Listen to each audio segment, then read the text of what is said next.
സംഭവമാണിത്. ഇത് നടക്കുന്നത് അതിന്റെ ഒന്നാമത്തെ വാക്യം ഒന്ന് വായിച്ചേ. 3-ാം നാൾ ഗലീലയിലെ കാനാവിൽ ഒരു കല്യാണം ഉണ്ടായി. ഗലീലയിലെ കാനാവിലെ സ്ഥലം, അവിടെ എന്ത് നടക്കുന്നു?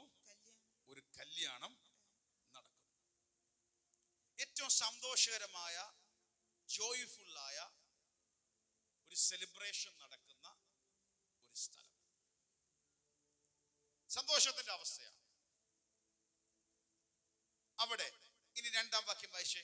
യേശുവിനെയും ശിഷ്യന്മാരെയും കല്യാണത്തിന് ക്ഷണിച്ചിരുന്നു. സന്തോഷത്തിന്റെ അവസ്ഥ നടക്കുന്ന സ്ഥലത്ത് ആരെ, വിരുന്നുകാരെ വിളിക്കുന്നതിന്റെ കൂട്ടത്തിൽ ആരെയും വിളിച്ചിട്ടുണ്ടായിരുന്നു? യേശുവിനെയും അവന്റെ കൂടെ നടക്കുന്ന ശിഷ്യന്മാരെയും വിളിച്ചിട്ടുണ്ടായിരുന്നു. അടുത്തത്, വീഞ്ഞു പോരാതെ വരികയാൽ യേശുവിന്റെ അമ്മ അവനോട്, അവിടെ ഒരു സംഭവം സംഭവിക്കുന്നു. 3-ന്റെ 1-ാം ഭാഗം വായിക്കുമ്പോൾ വീഞ്ഞ് പോരാതെ വരികയാൽ, സന്തോഷത്തിന്റെ സെലിബ്രേഷൻ നടക്കുന്ന വീട്ടിൽ പെട്ടെന്നൊരു പ്രശ്നം കയറി വരികയാണ്. പെട്ടെന്നൊരു, നമ്മളും ചിലപ്പോൾ ചിന്തിച്ചിട്ടില്ല, ഇതേപോലെ നന്നായി പൊയ്ക്കൊണ്ടിരിക്കുന്നതിന്റെ ഇടയ്ക്ക് പെട്ടെന്നൊരു പ്രശ്നം കയറി വരും. അപ്പോൾ വിവാഹ വീടാണ്, സൽക്കാരം നടക്കുന്നതാണ്, സന്തോഷത്തിന്റെ മണിക്കൂറുകളാണ്, നല്ല ഗസ്റ്റുകളെ എല്ലാം വിളിച്ചിട്ടുമുണ്ട്. പെട്ടെന്ന് അവിടെ ഒരു പോരായ്മ വരികയാണ്, വീഞ്ഞു പോരായ്മ. നമ്മുടെ വീട്ടിൽ, നമ്മുടെ ഇവിടെ ഒരു റിസപ്ഷൻ നടക്കുമ്പോൾ ചിക്കന്റെ ചാറ് കുറഞ്ഞു പോയതോ സാമ്പാർ ലാസ്റ്റ് തീരാറായതോ പോലെ അല്ല ഇവിടുത്തെ അവസ്ഥ. നിങ്ങൾക്കറിയാം, പലസ്തീൻ യഹൂദന്മാരെന്ന് പറഞ്ഞാൽ ഈ ആതിഥ്യ മര്യാദ എന്ന് പറയുന്നത് അവർക്ക് ഭയങ്കര ഇതുള്ളതാണ്. ഒരു ഗസ്റ്റ് വന്നാൽ, വീട്ടിൽ വന്നാൽ അവർക്ക് ആഹാരം, പ്രത്യേകിച്ച് ഫുഡുമായി ബന്ധപ്പെട്ട് ആഹാര കാര്യങ്ങളിൽ ഒരു കുറവ് കാണിക്കത്തില്ല. അവരുടെ ഒരു അഭിമാന പ്രശ്നമാണ്. അതാ യേശു ഒരു ഉപമ പറഞ്ഞപ്പം ശ്രദ്ധിച്ചില്ലേ? ഒരു സ്നേഹിതന്റെ പ്രാർത്ഥിക്കാൻ പറഞ്ഞപ്പോൾ, അത് ഇവർക്കറിയാം, അതുകൊണ്ടാണ് അത് പറയുന്നത്. പ്രാർത്ഥനയെ കുറിച്ച് പഠിപ്പിച്ചപ്പോൾ എങ്ങനെ പ്രാർത്ഥിക്കണമെന്ന് പറഞ്ഞപ്പോൾ മടുത്തു പോകാതെ വീണ്ടും വീണ്ടും പ്രാർത്ഥിക്കാൻ പറഞ്ഞപ്പോൾ യേശു പറഞ്ഞു, ഒരു സ്നേഹിതന്റെ അടുത്തേക്ക് അവന്റെ സ്നേഹിതൻ അർദ്ധരാത്രിയിൽ വന്ന് അവന്റെ വീട്ടിൽ വന്നപ്പോൾ ഈ സ്നേഹിതന് തൻ്റെ കൂടപ്പറപ്പായ സ്നേഹിതന് കൊടുക്കാൻ ഒന്നും ഇല്ലായിരുന്നു. ഞാനത് കഴിഞ്ഞ ആഴ്ച ഉറപ്പിച്ചു പ്രാർത്ഥന. ഞാൻ അതല്ല, അതിന് വേറെ തലം പറയാം. അതായത് എ എന്ന് പറയുന്ന ഒരു വ്യക്തി, എയുടെ വീട്ടിലേക്ക് ആര് കയറി വന്നു? ബി വന്നു. പക്ഷെ ബിക്ക് കൊടുക്കാൻ എന്തില്ല? ആഹാരമില്ല.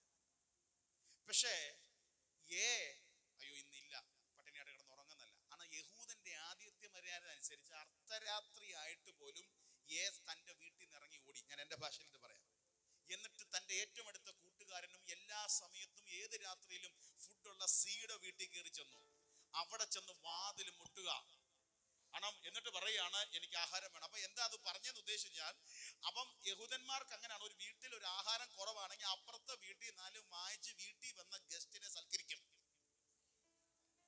ഞാൻ പറഞ്ഞത് നിങ്ങൾക്ക് മനസ്സിലായോ? അത് യേശു പ്രാർത്ഥനയുടെ ഉപമയാണ് പറഞ്ഞത്.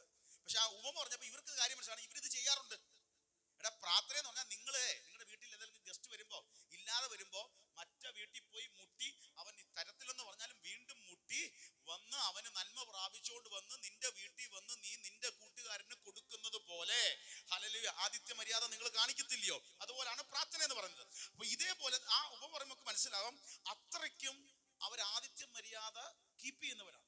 ആ സ്ഥലത്ത് അത് വെറും സാധാ ദിവസമല്ല, വെഡിങ് ഡേ ആണ്. റിസപ്ഷൻ, നമ്മുടെ ഭാഷയിൽ പറയാം, റിസപ്ഷൻ നടക്കുന്നു, വിരുന്ന് നടക്കുന്നു.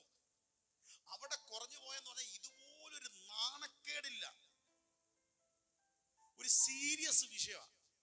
അല്ല, തീരാറായി, ഓക്കെ തീർന്നു, കുഴപ്പമില്ല, ലാസ്റ്റ് അല്ലേ, ആ വിഷയം അല്ലത്. സീരിയസ് ആയിട്ടൊരു വിഷയം, അവിടെ ഒരു അഭിമാന വിഷയം, നാണക്കേടിന്റെ വിഷയം. ഇപ്പൊ സെലിബ്രേഷൻ നടക്കുന്ന വീട്ടിൽ പെട്ടെന്നൊരു പ്രോബ്ലം പൊങ്ങി വന്നു.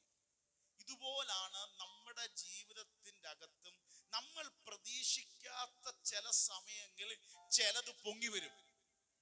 പക്ഷെ ഇന്ന് പകൽ നമുക്ക് ഈ വചനത്തിൽ നിന്നൊരു ദൂതുണ്ട്. നീ അതിന്റെ മുമ്പിൽ ഭാരപ്പെടേണ്ട. കാരണം അതിന്റെ മുമ്പ് വിളിച്ചിട്ടുണ്ട് യേശുവിനെ ആ വീട്ടിലേക്ക്. യേശുവിന് ഇൻവിറ്റേഷൻ ഉണ്ടെങ്കിൽ, യേശുവിനെ സ്വീകരിച്ചിട്ടുണ്ടെങ്കിൽ, യേശുവിന് അവിടെ ഒരു സ്ഥാനം കൊടുത്തിട്ടുണ്ടെങ്കിൽ, നീ പ്രതീക്ഷിക്കാത്ത നിന്റെ വീട്ടിൽ നിന്ന് ചില പ്രശ്നം പൊങ്ങി വന്നെന്ന് പറഞ്ഞാലും അവൻ പരിഹരിക്കാൻ വിശ്വസ്തനാണ്.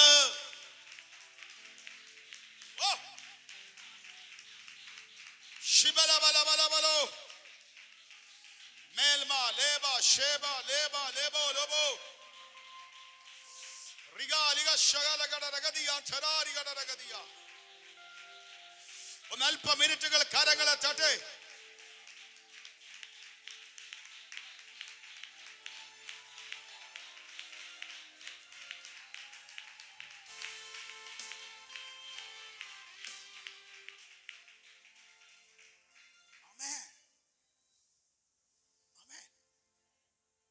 കർത്താവിനെ നമ്മുടെ ജീവിതത്തിലേക്ക്, നമ്മുടെ അനുഭവങ്ങളിലേക്ക് നാം സ്വീകരിക്കണം എന്ന് പറയുന്നതിന്റെ ഗുണം ഇതാ.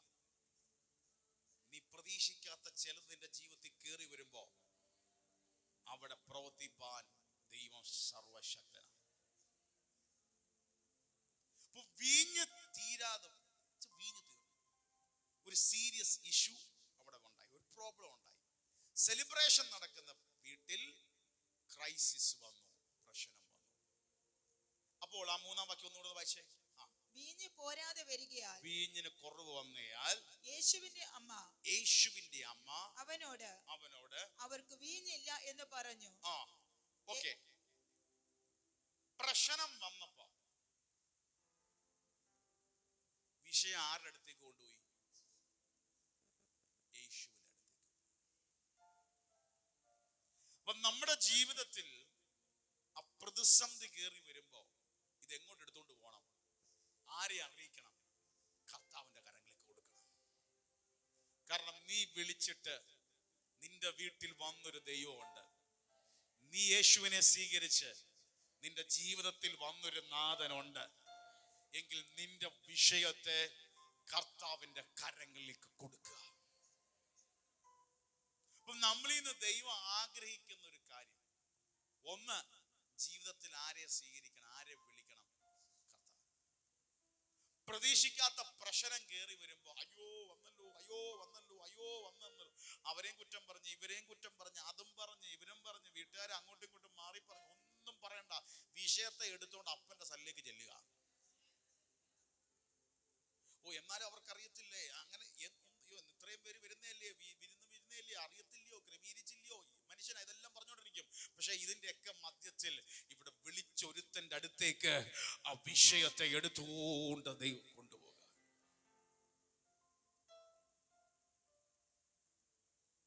എങ്കിൽ ചില അത്ഭുതത്തെ നമ്മൾ കാണാൻ സാധിക്കും.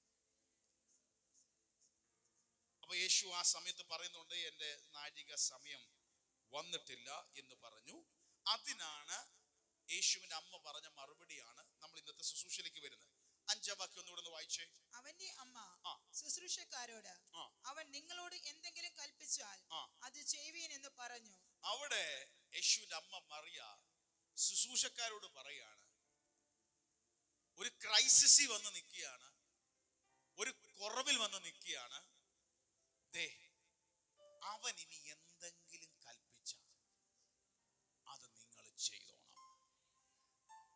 പറയാനുള്ളതും ഏൽപ്പിക്കാനുള്ളതും എത്തിക്കാനുള്ളതും വിഷയത്തെ കർത്താവിന്റെ കരങ്ങളിലേക്ക് കൊണ്ടെത്തിച്ചു. ഇനി എന്താണ്? അവൻ എന്തെങ്കിലും കൽപ്പിച്ചാൽ അത് അതുപോലെ ചെയ്യും. ഈ വചനത്തിൽ നിന്ന് നമുക്കൊരു കാര്യം മനസ്സിലാക്കാം. ഒരു ആഴമേറിയ ആത്മീയ സത്യം ബൈബിൾ വെളിപ്പെടുത്തിയാണ്. നിന്റെ ക്രൈസിസിൽ, നീ പ്രതീക്ഷിക്കാതെ പൊടുന്നവനെ പൊങ്ങി വന്ന പ്രശ്നത്തിൽ നീ ഒരു അത്ഭുതം കാണാൻ ആഗ്രഹിക്കുന്നെങ്കിൽ നിന്റെ വിഷയത്തെ കർത്താവിന്റെ കരങ്ങളിലേക്ക് ഏൽപ്പിച്ചിട്ട് അവൻ പറയുന്നത് അനുസരിക്കാൻ നീ റെഡിയാണെങ്കിൽ അവിടെ ഒരു അത്ഭുതത്തെ സംഭവിച്ചിരിക്കും.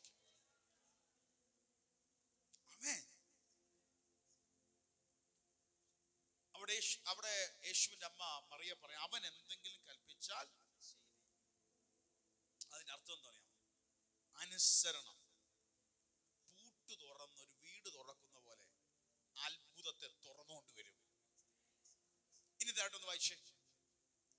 അവിടെ യഹൂദന്മാരുടെ ശുദ്ധീകരണ നിയമം അനുസരിച്ച് 2 or 3 പരവീതം കൊള്ളുന്ന 6 കൽപാത്രം ഉണ്ടായിരുന്നു. അപ്പൊ യേശുവിന്റെ അമ്മ മറിയ പറഞ്ഞിട്ട് അങ്ങ് പോയി.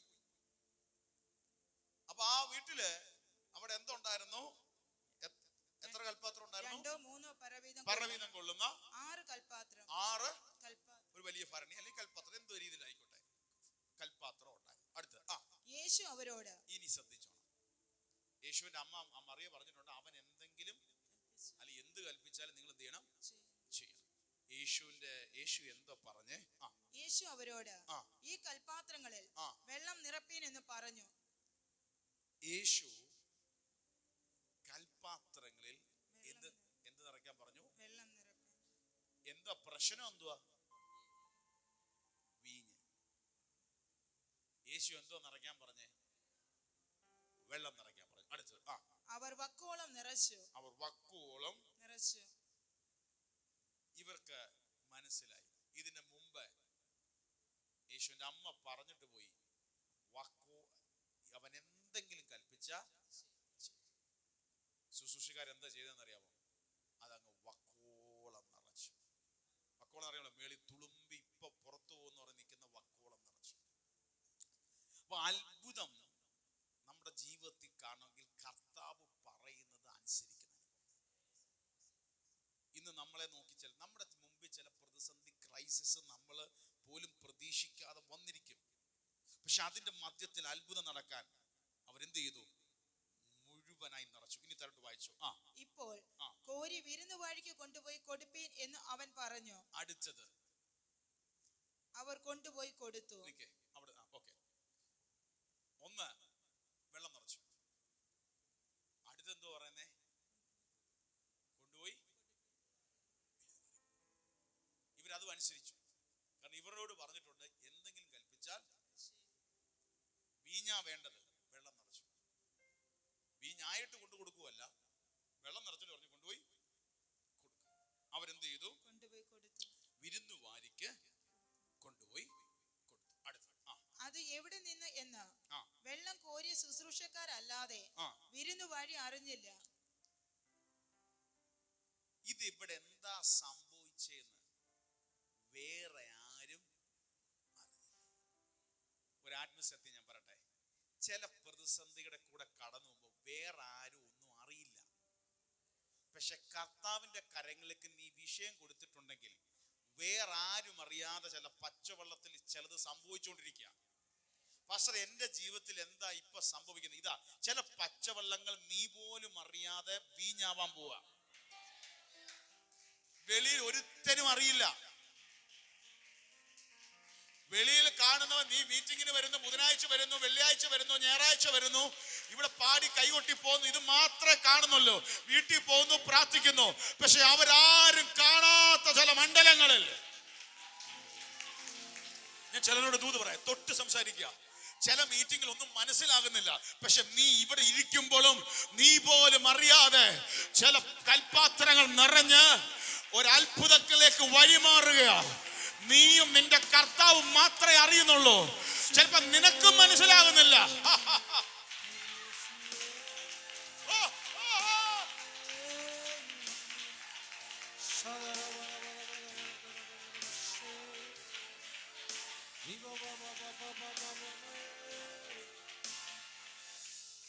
അവിടെ നിൽക്കുന്ന യേശുവിനെല്ലാം അറിയാം.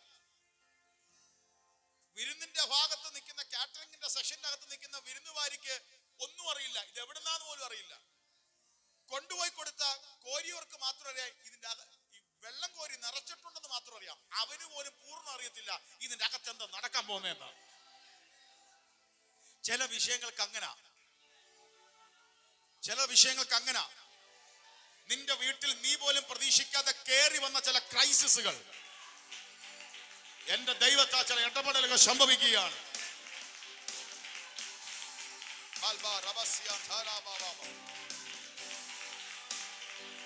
യേശു യേശു അവരോട് ഈ കൽപാത്രങ്ങളിൽ വെള്ളം നിറപ്പീൻ എന്ന് പറഞ്ഞു. അവർ വക്കോളം നിറച്ചു. 8. ഇപ്പോൾ കോരി വിരുന്നുവാഴിക്ക് കൊണ്ടുപോയി കൊടുപ്പീൻ എന്ന് അവൻ പറഞ്ഞു. നിങ്ങൾ കൊണ്ടുപോയി ആർക്ക് കൊടുപ്പീൻ? വിരുന്നുവാഴിക്ക്. അതിന്റെ എല്ലാ ഹെഡായ മെയിൻ ആൾക്ക് കൊണ്ട് കൊടുക്കേ എന്ന് പറഞ്ഞു. അവർ കൊണ്ടുപോയി കൊടുത്തു. അത് എവിടെ നിന്ന് എന്ന് വെള്ളം കോരിയ ശുശ്രൂഷക്കാരല്ലാതെ വിരുന്നുവാഴി അറിഞ്ഞില്ല. ഇതെന്തുവാ സംഭവം? ഇത് എവിടുന്നാ വരുന്നതെന്നൊന്നും ആർക്കും അറിഞ്ഞില്ല. വീഞ്ഞായി തീർന്ന വെള്ളം വിരുന്നുവാഴി രുചി നോക്കിയാറെ മണവാളനെ വിളിച്ചു. ഇതിന്റെ ഇടയ്ക്ക് ഒരു സംഭവം നടന്നു. ഈ വെള്ളം എന്തുവായി? അനുസരിച്ചാൽ ചിലതിന് മാറ്റം ഉണ്ടാവും. അനുസരിക്കാൻ നിന്നാൽ പച്ച വെള്ളത്തിന്റെ കളർ മാറ്റി, രുചി മാറ്റി, അനുഭവം മാറ്റി. ഇന്ന് അവൻ എന്തെങ്കിലും കൽപ്പിക്കുന്നത് ചെയ്യാൻ ഈ മീറ്റിംഗിൽ തീരുമാനമെടുത്താൽ ചില അവസ്ഥയ്ക്ക് മാറ്റം ഉണ്ടാകും.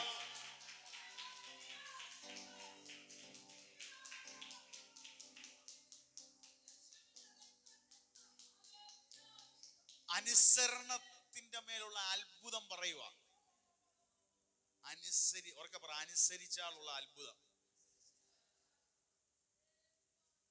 പ്രശ്നം വന്നു, യേശു ഉണ്ട്, എല്ലാം ശരിയാ. ആ വീട്ടിൽ യേശു ഉണ്ടോ? യേശു ഉണ്ട്. യേശു ഉണ്ടായിട്ടും പ്രശ്നം വന്നോ? പ്രശ്നം വന്നു. പക്ഷെ മറിയ പറയാം, അവൻ എന്തെങ്കിലും കൽപ്പിച്ചാൽ അത് ശരി. വിരുന്നുവാരിക്ക് കൊണ്ടു കൊടുത്തു. ഇനിയാണ് ദൂത് പറ. ശ്രദ്ധിച്ചോ. എല്ലാവരും ആദ്യം നല്ല വീഞ്ഞ് ലഹരി പിടിച്ച ശേഷം എളുപ്പമായതും കൊടുക്കുമാറുണ്ട്. അല്ലല്ല, അതിൽ 9ന്റെ അവസാനം ഒന്ന് വായിച്ചോ. വീഞ്ഞായി തീർന്ന വെള്ളം വിരുന്നുവാഴി രുചി നോക്കിയാറെ മണവാളനെ വിളിച്ചു. നീ ശ്രദ്ധിച്ചേ, ഈ വിരുന്നുവാരി രുചിച്ചു നോക്കി. നമ്മുടെ ഭാഷ പറഞ്ഞാൽ ഈ കാറ്ററിംഗിന്റെ ഒക്കെ ഹെഡ് എല്ലാം വിളമ്പുന്ന മെയിൻ ആള്, അദ്ദേഹത്തിന്റെ കീഴിൽ പണിക്കാർ കാണും. അവരാണ് അങ്ങോട്ട് പോകും ഇങ്ങോട്ട് പോകുന്നൊക്കെ പറയുന്നത്. ഈ മെയിൻ ആള് കലവറയിൽ ഇതെന്ത് ചെയ്തു? രുചിച്ചു നോക്കിയിട്ട് ഒന്നും പറഞ്ഞില്ല. എത്രയും പെട്ടെന്ന് ആരെ വിളിക്കണം? മണവാളനെ വിളിക്കണം. അപ്പൊ അത്രയ്ക്ക് ഒരു സംഭവം ഉണ്ടായിട്ടാ വിളിക്കുന്നത്. ആണെങ്കിൽ അതെ, കല്യാണം നടക്കും, ഇനി മണവാളനെ ഇദ്ദേഹം വിളിക്കേണ്ട യാതൊരു കാര്യമില്ല, വേറെ ആരെങ്കിലൊക്കെ വിളിക്കുന്നത്. പക്ഷെ അത്രയ്ക്ക് സീരിയസ് ആയിട്ടൊരു കാര്യം നടന്നു. അതുകൊണ്ട് പറയാം, എത്രയും പെട്ടെന്ന് മണവാളനെ കൊണ്ട് വിളിക്കേ, ഒരു കാര്യം സംസാരിക്കണ്ട, മണവാളനെ വിളിക്കുക. അടുത്ത എല്ലാവരും ആദ്യം നല്ല വീഞ്ഞ് ലഹരി പിടിച്ച ശേഷം എളുപ്പമായതും കൊടുക്കുമാറുണ്ട്. നീ നല്ല വീഞ്ഞ് ഇതുവരെയും സൂക്ഷിച്ചു വെച്ചുവല്ലോ എന്ന് അവനോട് പറഞ്ഞു. ഒരു കാര്യം പറയാ, സാധാരണ നടക്കുന്നത് ആദ്യം ഏറ്റവും നല്ലത് കൊടുക്കൂടും. കുറച്ചുകൂടെ കഴിഞ്ഞ് അവസാനമൊക്കെ ആകുമ്പോ അതിന്റെ കുറഞ്ഞതാ കൊടുക്കുന്നത്. ഇപ്പൊ ഒരു സംഭവം നടക്കുന്നു. ഇതുവരെ വിളമ്പിയതല്ല ഇപ്പൊ വിളമ്പിയത്. ഇതുവരെ വിളമ്പിയതല്ല ഇപ്പൊ വിളമ്പിയത്. ഇപ്പൊ വിളമ്പിയത് ഏറ്റവും സൂപ്പർ സാധനം. ഞാൻ ഇന്നൊരു ദൂത് പറയുന്നു. ഈ മാസത്തിന്റെ പകുതി കഴിഞ്ഞ ഈ ദിവസങ്ങളിൽ നിന്നുകൊണ്ട് ഞാൻ ദൂത് പറയുന്നു. ഇതുപോലൊരു വ്യത്യാസം നിന്റെ ജീവിതത്തിൽ വെളിപ്പെടാൻ പോയാ. ഇതുവരെ വിളമ്പിയതല്ല ഇപ്പോൾ മുതൽ വിളമ്പാൻ പോകുന്നത്.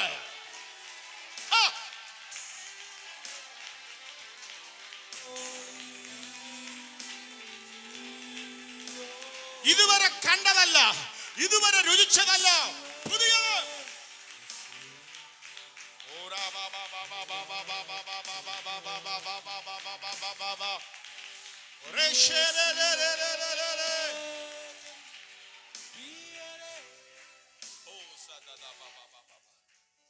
ഈ ദൂതനെ എത്ര പേര് ഏറ്റെടുത്ത് സ്വീകരിക്കുന്നുണ്ട്?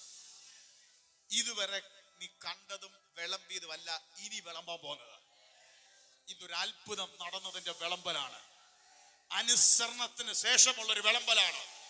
ചില കുടുംബങ്ങളും വ്യക്തികളോട് പറയുന്നു, നമ്മുടെ എല്ലാം ജീവിതത്തിൽ ഇതുവരെ കണ്ടതും കേട്ടതും വിട്ടേക്ക്.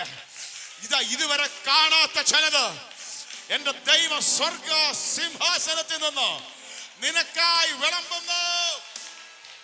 അനുസരിക്കുന്നവനോട് ദൂത് പറയാ, ഇന്നേ വരെ വെളിപ്പെടാത്ത ചിലത് ദൈവം സൂക്ഷിച്ചു വച്ചിട്ടുണ്ട്. ചിലത് എന്താ പാസ്റ്ററെ ബ്രദറെ കാണാത്തത്? വെച്ചിട്ടുണ്ട്, സൂക്ഷിച്ചു വച്ചിട്ടുണ്ട്. നീ അനുസരിച്ച് തുടങ്ങിക്കോ. അനുസരിക്കുമ്പോഴും വിടുതൽ നടക്കുമ്പോഴും പ്രോസസ്സ് നടക്കുമ്പോഴും ഒരുത്തനും അറിയത്തില്ല, സൂക്ഷിച്ചു വെച്ചേക്ക. പക്ഷെ വിടുതൽ കിട്ടുമ്പോൾ അത് പബ്ലിക്കാം, ജനം അറിയും. ഇത്ര വലിയ വീഞ്ഞ്, ഇത്ര നല്ല വീഞ്ഞ്.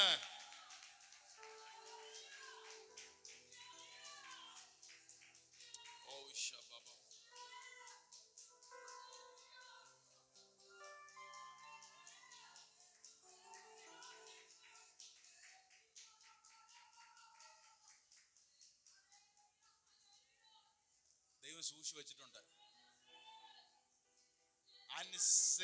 അവനെന്തെങ്കിലും കൽപ്പിച്ചാൽ നിങ്ങൾ അനുസരിപ്പി. ഇന്ന് ദൈവം സംസാരിച്ച ദൂത് അതാണ്. നാം അതിലേക്ക് വരാൻ പോവുകയാണ്.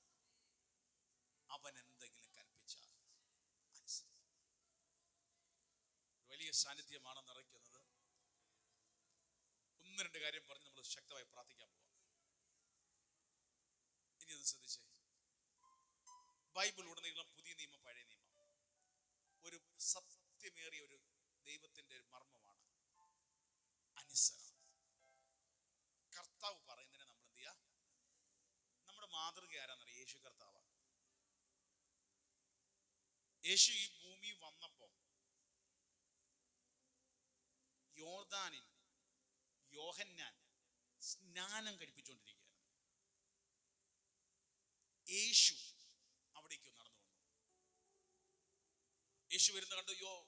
ദൈവത്തിന്റെ ലോകത്തിന്റെ പാപത്തെ ചുമക്കുന്ന ദൈവത്തിന്റെ കുഞ്ഞാട് എന്നൊക്കെ യോഹന്നാൻ വിളിച്ചു പറഞ്ഞിട്ട് സ്നാനപ്പെടാൻ യോർദാനിൽ ഇറങ്ങി യേശു യോഹന്നാന്റെ അടുത്തേക്ക് വന്നപ്പോ യോഹന്നാൻ പറയുന്നു, അങ്ങനല്ല, നിന്നാലാണ് ഞാൻ,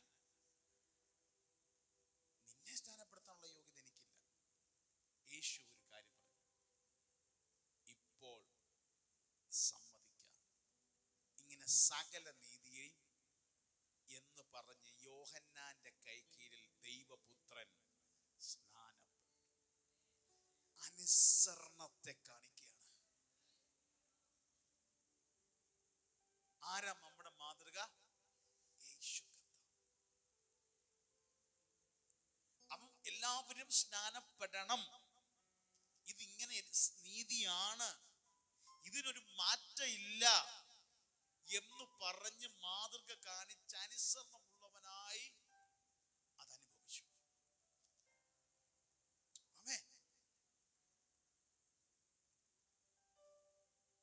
ബൈബിൾ പറയുന്നു, ക്രൂശിന്റെ മരണത്തോളം തന്നെത്താൻ ദൈവപുത്രനായിരിക്കെ, ദൈവമായിരിക്കെ തന്നെത്താൻ താഴ്ത്തി ഈ ഭൂമിയിലേക്ക് വന്ന് അനുസരണമുള്ളവനായി. ഗെത്സമന തോട്ടത്തിൽ വേദന കൊണ്ട് പൊളഞ്ഞു പ്രാർത്ഥിച്ചപ്പോഴും കർത്താവെ, കഴിയുമെങ്കിൽ ഈ പാനപാത്രം, എന്നിട്ടൊരു കാര്യം പറയും, എങ്കിൽ എന്റെ ഇഷ്ടമല്ല, അനുസരണത്തെ കാണിക്കണം.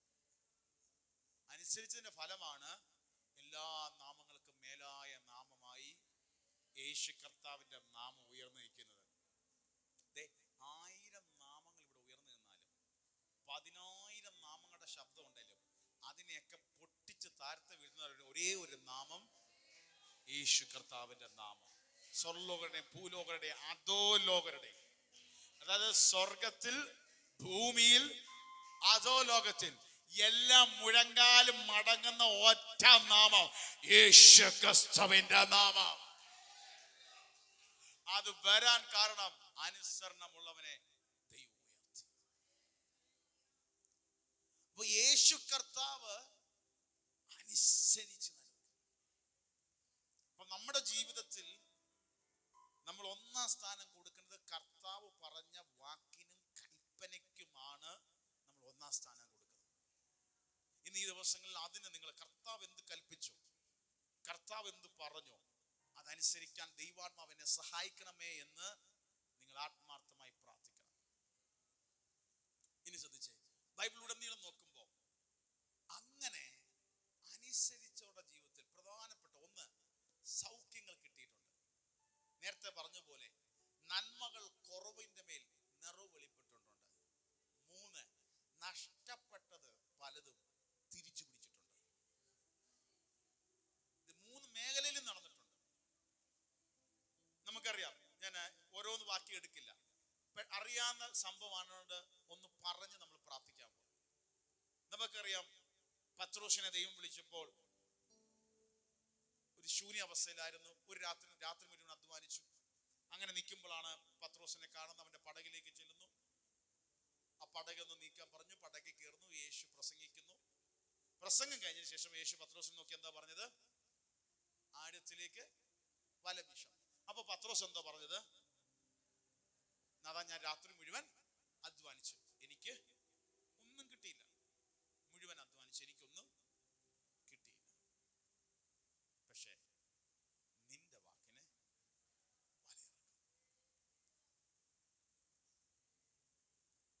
ഞാൻ മുക്കുവനാണ്.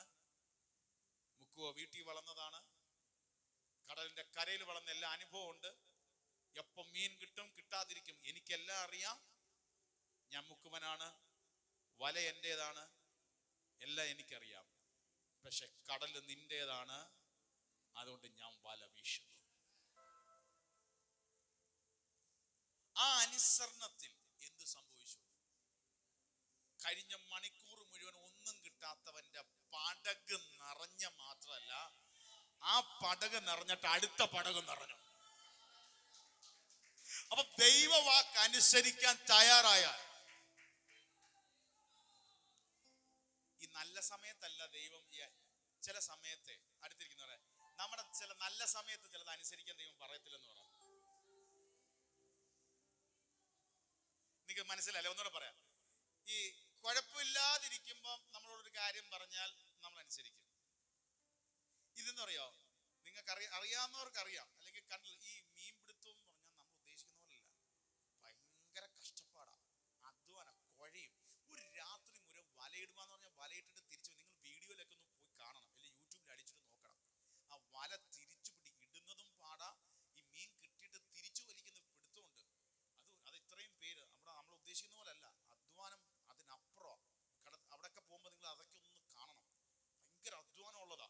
അപ്പൊ അത്ര കഷ്ടപ്പെട്ട് രാത്രി മുഴുവൻ അധ്വാനിച്ചിട്ട് അവനോട് പറയും വീണ്ടും വലയിറക്കാൻ.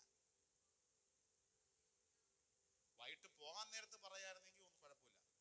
അധ്വാനം എല്ലാം കഴിഞ്ഞ് ക്ഷീണിച്ച് കുഴഞ്ഞ് നിൽക്കുന്നവരോട് പറയാ വീണ്ടും. ഇതുപോലെ കർത്താവ് എന്ന് പറയുന്നത് നമുക്ക് എന്താ പറ്റും? ഈ സമയം ഇങ്ങനത്തെ സമയത്താ പറയാം, നമ്മൾ അനുസരിക്കത്തില്ല. നമ്മുടെ രീതിയിൽ ശ്രദ്ധിച്ചു നോക്കിയേ. നമ്മൾ പത്രോസാ നിൽക്കും. ആ കർത്താവെ പടകൊക്കെ ഉപയോഗിച്ചു, അവിടെ കയറി രണ്ട് പ്രസംഗിച്ചു. പൊയ്ക്കോ, ഞാൻ ഇനി നാളെ രാവിലെ ഇട്ടോളാം, നീ അങ്ങ് പ്രാർത്ഥിച്ചാൽ മതി, ഞാൻ രാവിലെ ഇട്ടോളാം അല്ലേ? പടകിൽ കയറി എന്ന് പ്രസംഗിച്ചോ, അത് വേണേ അല്പം നീക്കി തരാം. വലയിട് പത്രോസെ എന്ന് പറഞ്ഞാൽ ഇടാം പാസ്റ്ററെ, അല്ല ഇടാം യേശുവേ, ഒന്ന് പ്രാർത്ഥിച്ചേക്ക്, നാളെ ഇട്ടേക്കാം, ഇന്ന് രാത്രി പോകുന്നുണ്ട്, വീണ്ടും വല ഇട്ടേക്കാം. പക്ഷെ ഇത്രയൊക്കെ ക്ഷീണിച്ചിട്ടും വീണ്ടും വല ഇറക്കി. ഇതാണ് കർത്താവിന്റെ പ്രവൃത്തി. നമ്മൾ പ്രതീക്ഷിക്കാത്ത ചിലതാണ് കർത്താവ് പറയുന്നത്. അവിടെ അതിലും വലിയ അത്ഭുതത്തെ കർത്താവ് ചെയ്തിരിക്കും. ആമേൻ. അങ്ങനെ ബൈബിൾ ഉടനീളം പരിശോധിക്കുമ്പോൾ നമുക്കറിയാം സരേഫത്തിലെ വിധവ, എല്ലാവർക്കും അറിയാവുന്ന സംഭവം. പ്രവാചകനോട് ദൈവം പറഞ്ഞു, നിന്നെ ഞാൻ സാരേഫാത്തിൽ കൊണ്ടുപോയി പോറ്റും. സാരേഫാത്തിൽ ചെന്നപ്പോ വിധവ നിൽക്കുന്ന കണ്ടു. ദൈവം പറഞ്ഞിട്ടാ ആര് ചെല്ലുന്നത്? എലിയ പ്രവാചകൻ ചെല്ലുന്നത്. കണ്ടപ്പോളെ പറഞ്ഞു വെള്ളം കൊണ്ടുവരാം. വെള്ളം എടുക്കാൻ പോയപ്പോ എന്ത് പറഞ്ഞു? അല്പം അപ്പം വേണം, അട വേണം. അപ്പോഴും അവള് പറഞ്ഞു, ഞാൻ ഇവിടെ വിറവ് ഇറക്കുന്നത് എന്തിനാണെന്നറിയാമോ? വീട്ടിൽ ഒത്തിരി ഉണ്ടായിട്ട് വന്ന് വിറവ് ഇറക്കല്ല, ഇച്ചിരി സാധനം ഇരിപ്പുണ്ട്, അത് ഞാനും എൻ്റെ കൊച്ചും കൂടെ കഴിച്ചിട്ട് ഞങ്ങൾ ഇനി മരിക്കാതിരിക്കുക, കാരണം മൊത്തം പട്ടിണിയാണ്. 2 വിറക് വറക്കുന്നത് മലയാളത്തിൽ പറയുന്നു, വേറൊരു ഫ്യൂ, അല്പം, 2-3 വിറക്, 2-3 കൊള്ളി, അത്രേ ഉള്ളൂ. അതിനുള്ള സാധനം അവിടെ ഉള്ളൂ. അത് തീരുക, ഞങ്ങളുടെ ഫുഡും തീരുക, ഞങ്ങൾ മരിക്കും ഇനി. അല്ലെങ്കിൽ വരുന്ന ആഴ്ചയിൽ ഫുഡില്ല, തന്നെ മരിച്ചോളൂ. ഈ സിറ്റുവേഷനിലാണ് ഞങ്ങൾ നിൽക്കുന്നത്. പിന്നെ നിനക്കെങ്ങനെയാ ഞങ്ങൾ ഫുഡ് തരുന്നത്? അതിന്റെ മലയാള അർത്ഥം അതാ. അപ്പൊ ഈ പ്രവാചകൻ പറയാം, അതൊക്കെ പോട്ടെ, നീ ആദ്യം എനിക്കൊന്ന് ഉണ്ടാക്കി കൊടുത്താ, നീ എനിക്കുണ്ടാക്കിക്കൊണ്ട് ആദ്യം തന്നിട്ട് ബാക്കി ഉണ്ടെങ്കിൽ മക്കൾക്ക് ഉണ്ടാക്കി. പക്ഷെ നിന്നോടൊരു കാര്യം പറയാം, എനിക്കുണ്ടാക്കി എനിക്ക് കൊണ്ട് തന്നിട്ടുണ്ടെങ്കിൽ പിന്നെ നിന്റെ കലത്തിലെ മാവ് കുറയത്തില്ല, നിന്റെ ഭരണയുടെ എണ്ണ കുറയത്തില്ല. മാനുഷിക ബുദ്ധിയിൽ ഒരിക്കലും അനുസരിക്കാൻ പറ്റത്തില്ല. ആകെ കൂടി ഇരിക്കുന്ന ഉള്ളത് ഞാനും എൻ്റെ കുഞ്ഞുങ്ങളും കഴിച്ചിട്ട് തീർക്കാനിരിക്കും. പക്ഷെ ദൂതിത നീ ആദ്യം എനിക്കുണ്ടാക്ക. അങ്ങനെ ഉണ്ടാക്കിക്കൊണ്ട് വന്നാൽ പിന്നെ നിന്റെ ജീവിതത്തിന്റെ അകത്ത് ബൈബിൾ പറയുന്നു, ആ ക്ഷാമം തീരും വരെ, മഴ പെയ്യുന്നവരെ അവരുടെ കലത്തിലെ മാവ് കുറഞ്ഞില്ല, ഭരണിയുടെ എണ്ണ കുറയാൻ ദൈവം അനുവദിച്ചില്ല. അതിന് ഞാൻ എൻ്റെ ഇതിലേക്ക് പറയാം, 2 വിറക് പറക്കി നിർത്താൻ നിന്നവൾ പിറ്റേ ദിവസവും വിറക് പറക്കാൻ വന്നു, പിറ്റേ ദിവസവും വിറക് പറക്കാൻ വന്നു, പിറ്റേ ദിവസവും വിറക് വരാൻ പറഞ്ഞു, അടുത്ത ആഴ്ചയിലും വിറക് പറക്കാൻ വന്നു. ഹല്ലേലൂയ. ചിലതിനോടുള്ള ദൈവാത്മാവിന്റെ ദൂതിത 2 വിറക് പറക്കി തീരുമെന്ന് പറയുന്നിടത്ത് അസാധാരണമായ ദൈവപ്രവൃത്തി.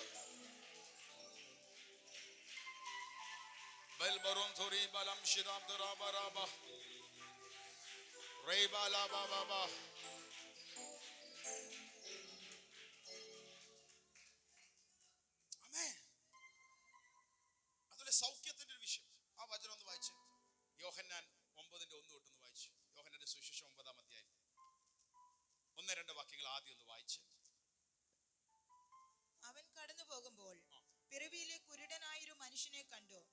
അവന്റെ ശിഷ്യന്മാർ അവനോട്, റബ്ബി, ഇവൻ കുരുടനായി പിറക്കത്തക്കവണ്ണം ആർ പാപം ചെയ്തു, ഇവനോ ഇവന്റെ അമ്മയപ്പന്മാരോ എന്ന് ചോദിച്ചു. അതിന് യേശു, അവനെങ്കിലും അവന്റെ അമ്മയപ്പന്മാരെങ്കിലും പാപം ചെയ്തിട്ടല്ല. ഇവൻ ഈ പിറവിയിലെ കുരുടനായത് ആരെങ്കിലും പാപം ചെയ്തതിന്റെ ഫലമല്ല, അതിന്റെ ദൈവപ്രവൃത്തി അവങ്കൽ വെളിവാകേണ്ടതിനത്രേ. ഇതൊരു ദൈവപ്രവൃത്തി വേണ്ടിയാണ് എന്ന് പറഞ്ഞു. ഇത് പറഞ്ഞതിന് ശേഷം 6-7 വാക്യങ്ങൾ ഒന്ന് വായിച്ചു. ഇങ്ങനെ പറഞ്ഞിട്ട് അവൻ നിലത്ത് തുപ്പി, യേശു നിലത്ത് തുപ്പി, തുപ്പൽ കൊണ്ട് ചേറുണ്ടാക്കി, ആ തുപ്പലിന്റെ നനവ് കൊണ്ട് ചേറുണ്ടാക്കി, ചേറ് അവന്റെ കണ്ണിന്മേൽ പൂശി, ആ ചേറ് അവന്റെ കണ്ണിന്റെ മേൽ പൂശി, നീ ചെന്ന് ശീലോഹാം കുളത്തിൽ കഴുകുക എന്ന് അവനോട് പറഞ്ഞു. നോക്കിയേ, ഇത്രയും ആയ മനുഷ്യന്റെ മുമ്പിൽ യേശു വീണ്ടും പറയാ, നീ ഈ ചെളിയുമായിട്ട് എവിടെ പോണം? നിന്റെ കണ്ണി പുറട്ടെ ചെളിയോട്ട് എവിടെ പോണം? ഇവിടെ നടന്ന ശീലോഹാം കുളത്തിൽ പോണം. അവിടെ പോയി നീ എന്ത് ചെയ്യാ? എത്രയോ പേരെ കർത്താവ് എങ്ങനെയൊക്കെ സൗഖ്യമാക്കിയിട്ടുണ്ട്. ഇവിടെ എന്താ അങ്ങനെ? ചില ദൈവപ്രവൃത്തി അങ്ങനെയാണ്.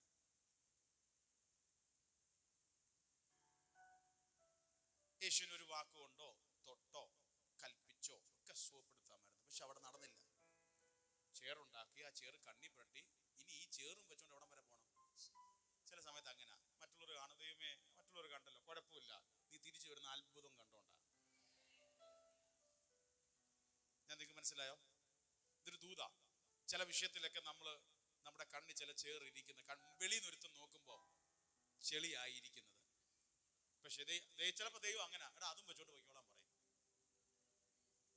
മറ്റുള്ളവർ കളിയാക്കാൻ സാധ്യതയുള്ള ചില കാര്യങ്ങൾ ചില സമയത്ത് ദൈവം നമുക്ക് തരും. നീ ഭാരപ്പെടല്ലേ, അത് അധികം നാളില്ല, പിന്നെ അവനൊക്കെ നമ്മുടെ പുറകെ വരുന്ന രീതിയിൽ ഒരു വിടുതലിന് വേണ്ടി ആ സംഭവം നടക്കണം. നമുക്ക് മനസ്സിലായോ? കുറച്ചുകൂടെ മനസ്സിലാക്കി തരാം.